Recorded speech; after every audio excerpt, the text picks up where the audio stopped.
Hello, Taurus. Welcome back to Intuitive Insight. So today we are going to see what's going on with you. But first, we are going to pull an Angel Oracle Therapy card just to crown your reading. So some more insight or another method to help you with this situation that you're dealing with, okay? If there is a situation, you know what I mean?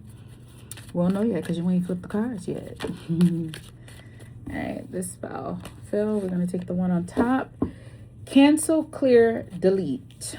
All right, so this card says, use only positive words and thoughts as they're rapidly manifesting into form.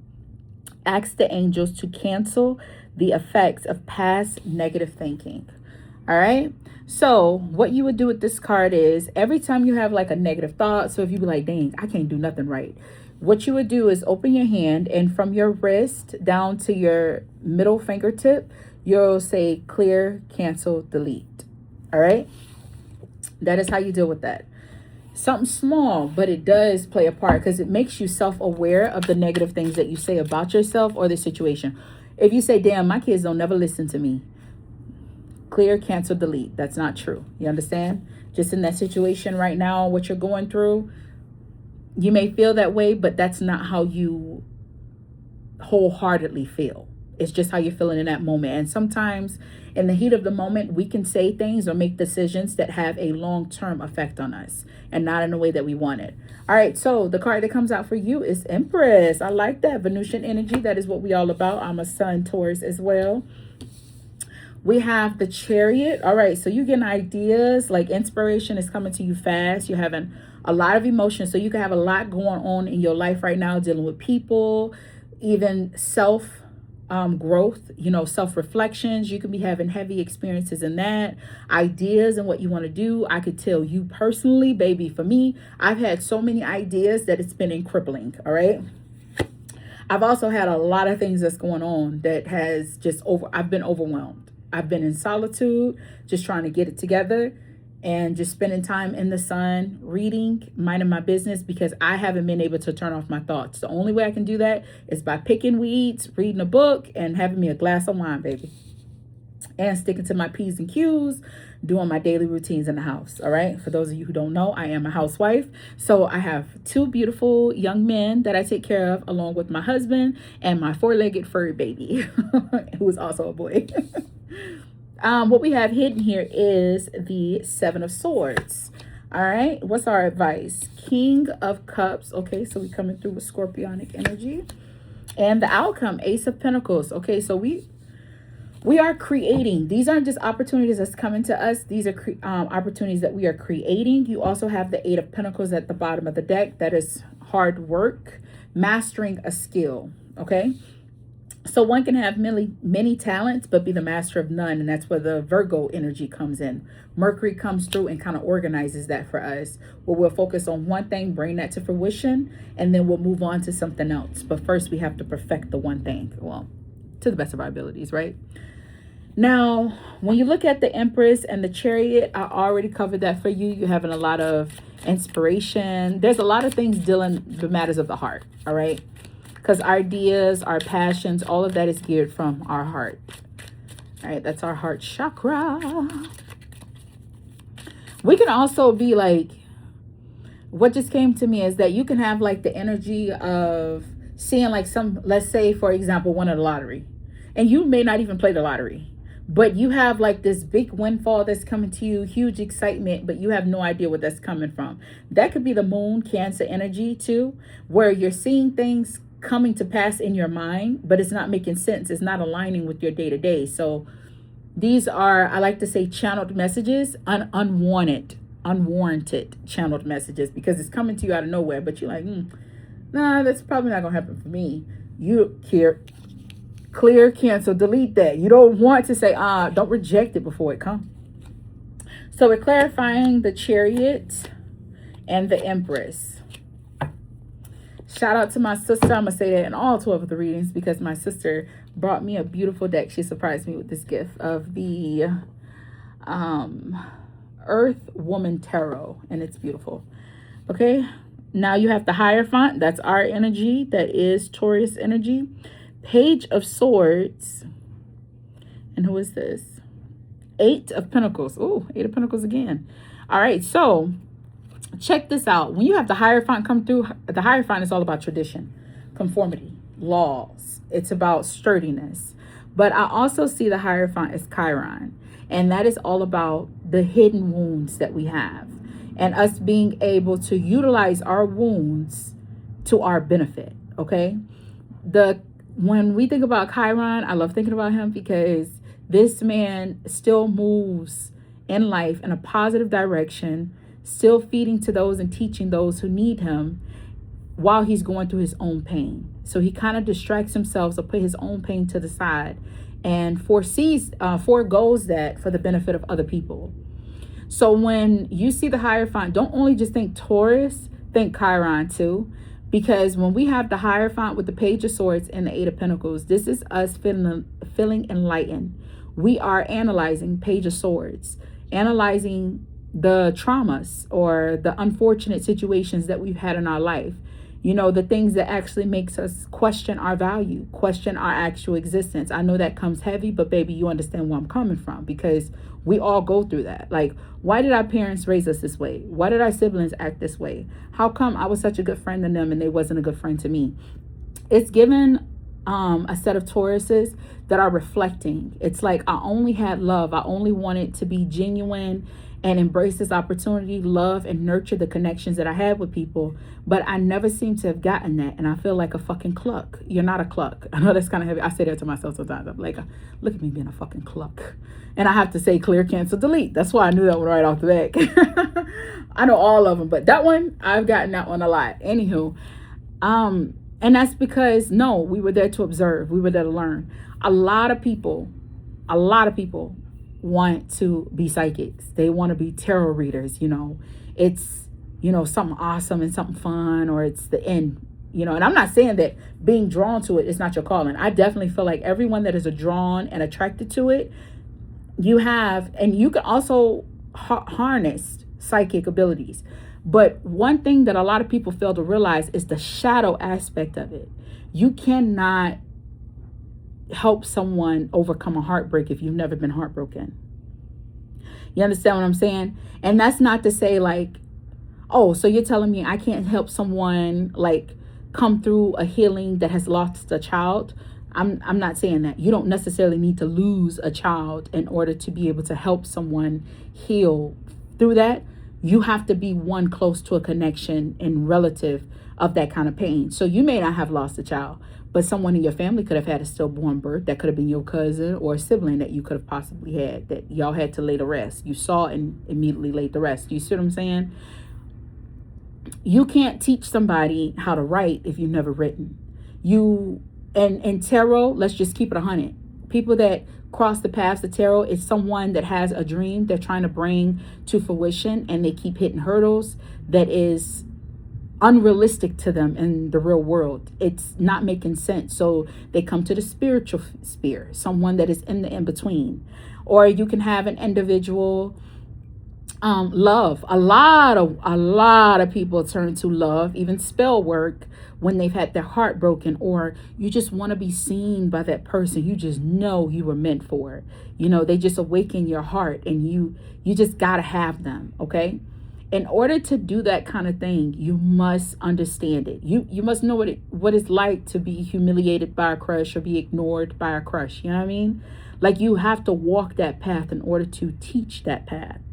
So I've noticed there was this one girl, hopefully I have not lost you, but there was this one girl that I watched her on YouTube. And this was years ago. Her name was Vagamoon. That was literally her name. I thought that was kind of interesting. She showed up on my feed like years ago. And like, this was before I created this channel. Okay, I've been a YouTube verse member for a long time. But I wasn't a content creator. I was a content consumer. Anywho, she was really big on spells. And I remember just watching her. I didn't do her spells. I just watched her. Because what she was trying to do and harness, I'm like, ooh, she's young. I don't think she's went through it. Sure shit. When time passed, she disappeared for a while and she came back.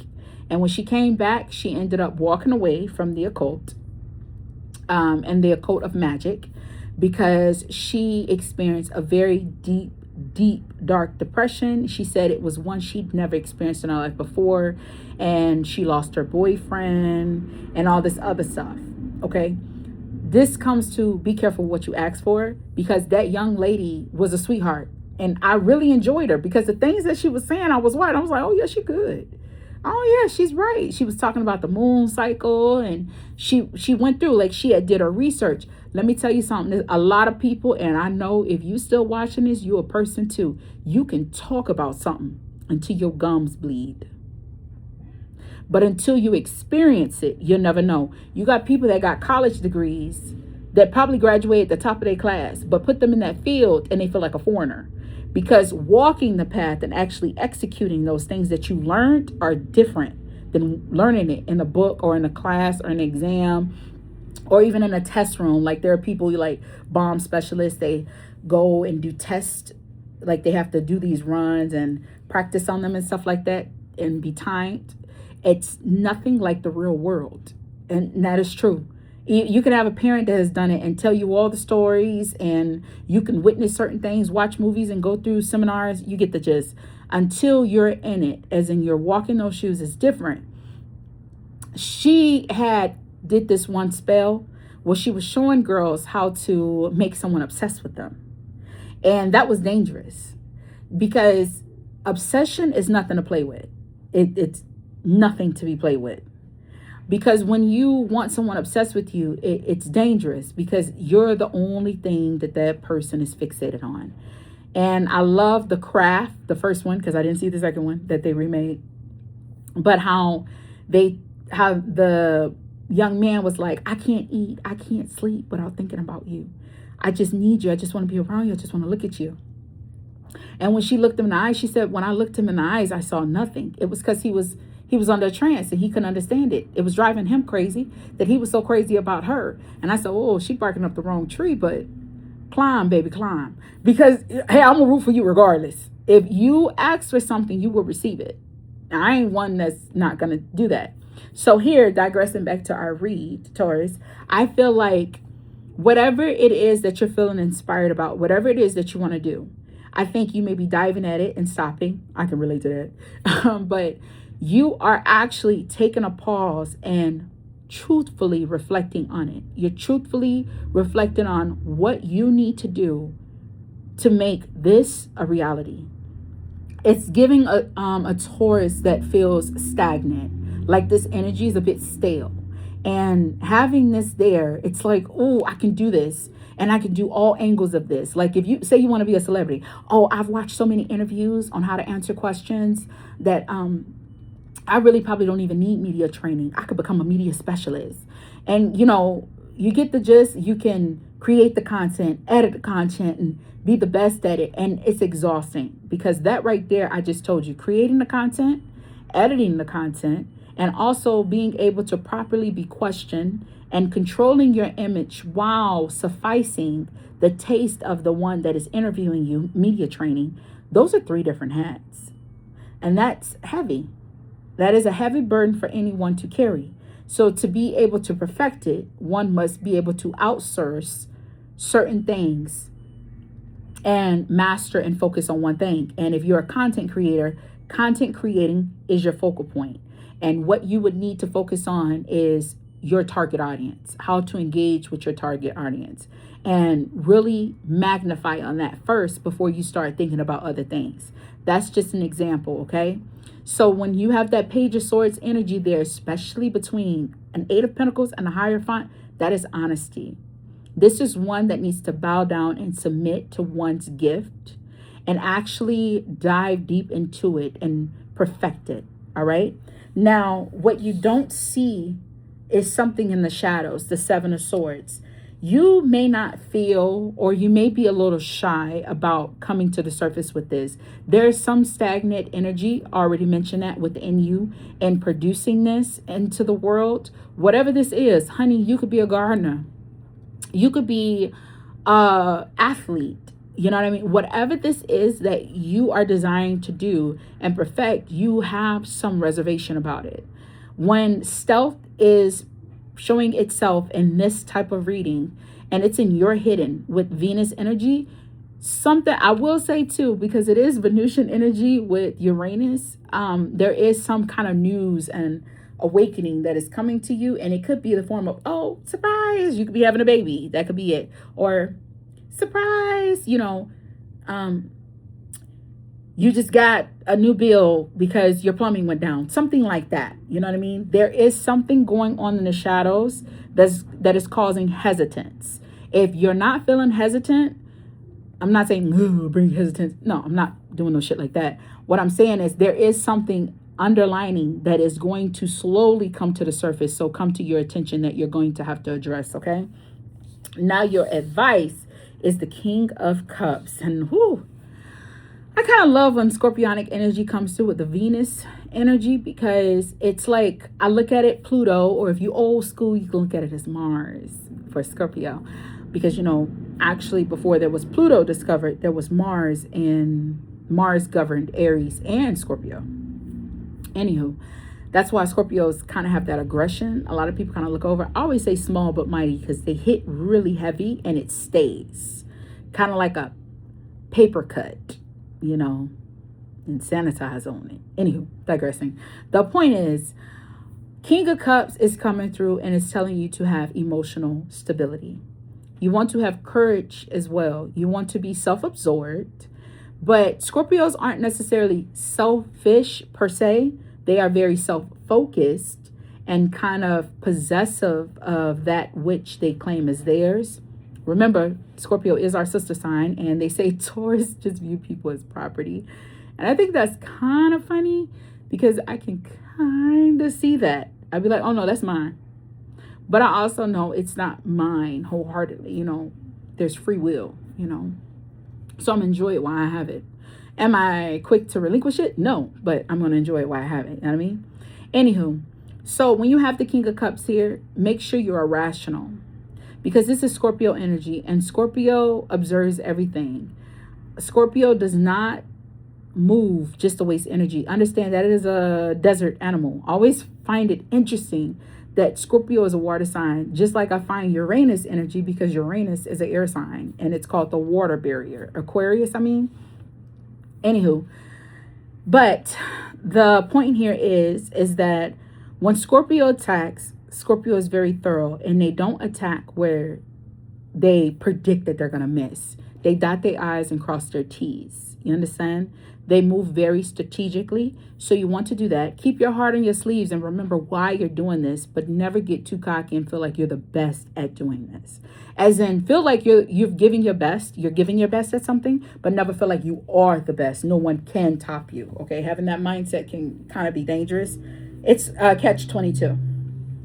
So yeah, King of Cups in the advice area is just keep your emotions under control. I ain't got to tell you not to trust no one, because you already got the Seven of Swords here just on the basis of a reading. And Scorpios aren't easy, quickly one to trust. You understand? But your outcome is the Ace of Pentacles. So be true to yourself. Be true to your nature. Stay within your means in your situation, and the outcome, you will create the opportunity and open the doors that you desire to walk through. All right, create those opportunities. Are they going to come to you? No. I feel like with that Venusian energy, Taurus, you are attracting it. Just break down what really what it is, because you got a lot going on. The Chariot coming through, there's a lot of inspiration. There's a lot of motivation, to the point that you could feel exhausted. Like, I want to do this. Oh no, but I want to do this. Just find one thing, narrow it down, make a list, check it twice. But no, make a list. And once you've mastered one thing, you honed it at a stable area, like at a stable point, then maybe add on, like, I can build up on this. Okay. Because doing too much at once can actually exhaust you. And then guess what? Really pause progression and kind of magnify negative self-talk. Because you feel like, oh, I failed myself. You didn't. You just became exhausted. And life gonna put you on your ass, make you sit down. And then you reflect and you get back in the game again. All right? Because whatever's meant for you will never pass you. That's facts. All right. It was a pleasure reading for you. I look forward to seeing you in the next reading. Bye.